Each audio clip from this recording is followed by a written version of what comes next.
SSS Shocking News.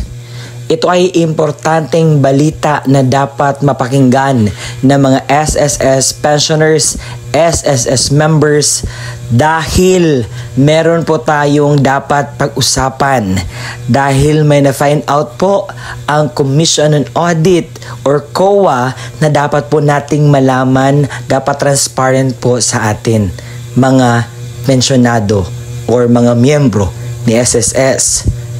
Dahil ito po ang balita. SSS ay sinita ng COA or Commission on Audit sa pagbili ng sangkaterbang tissue paper noong 2024 na nagkahalaga po ng 13 million pesos. Sa araw po na ito, pag-uusapan natin dahil medyo nadamay po ang ating mga senior citizens na tumatanggap ng pensyon at meron pong mga hidden na dapat po nating i-unveil sa ating mga minamahal na senior citizens. But bago tayo magpatuloy sa ating balita, ito po ay nangyari, ito po ay nabalita kagabi at gusto ko pong isalaysay po sa inyo lalong-lalo na sa aking tagapanood ang balitang ito. Sinita ng Commission on Audit or COA ang Social Security System or SSS dahil sa pagbili nito ng 143 to 424 rolyo ng tissue paper na nagkahalaga ng 13.195 million noong 2024. Ayon sa komisyon, nagpapakita umano ito ng palatandaan ng mahinang pagpaplano ng ahensya. Ang halagang ginamit para bilhin po ang 143,424 na rolls ng tissue paper ay maaari raw sanang napunta sa ating mga benepisyaryo na umaabot ng 2,000 pensioners ng SSS or funeral benefits para sa 650 na yumaong miyembro ayon sa report. Sa naturang audit report din, binanggit ng COA ang halos 3 million naman na underpayment sa funeral benefits ng SSS. Ibig sabihin, hindi kompleto. Deficiency in the processing and payment of funeral benefits resulting in the underpayment of benefits by 2,833,000 potentially affecting the entitlements of surviving legal spouses and deceased members. So, ang underpayments of 2.898 million for 293 out of 1,584 sampled claims due to incomplete computation. Naku naman, ng contribution saad po ng COA.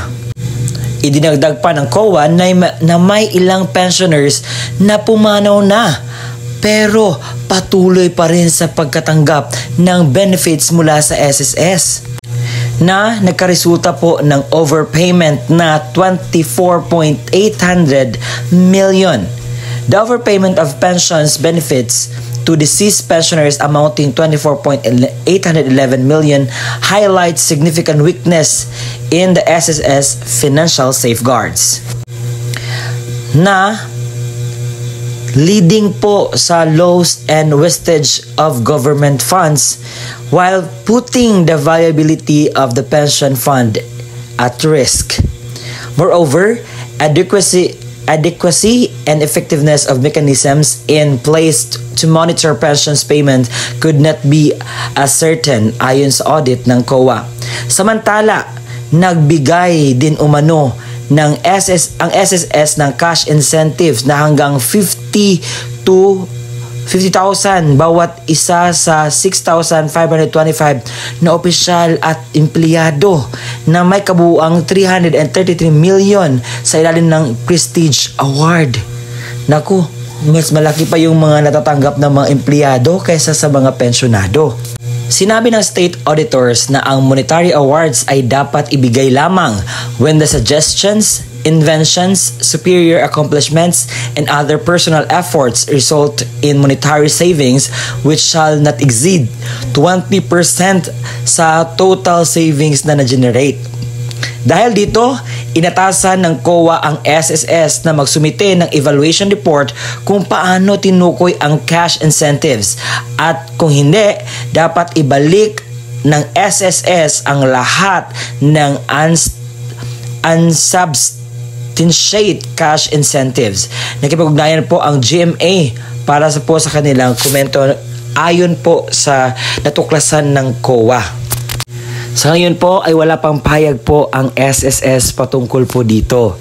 Pero kinakailangan po talagang magsumite ng evaluation report ang SSS patungkol po dito dahil may mga pensyonadong madadamay at nadadamay po.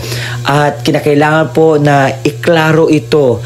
Ito po ang balita na medyo na-shock talaga ako at kinakailangan pong maibalita ito sa ating mga minamahal na mga SSS pensioners at members. Ayaw ko pong manahimik dito dahil kinakailangan po nating malaman at matutukan po.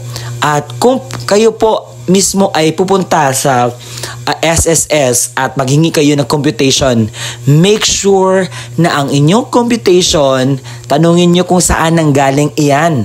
Kung si SSS nga may balita na ganito po ang nangyari ngayon sa COA, sa kanilang issue, ang gagawin nyo po, mangungulit po tayo kung atin yung contribution sa atin po nanggaling at we need to be vigilant sa atin pong mga benefits, no?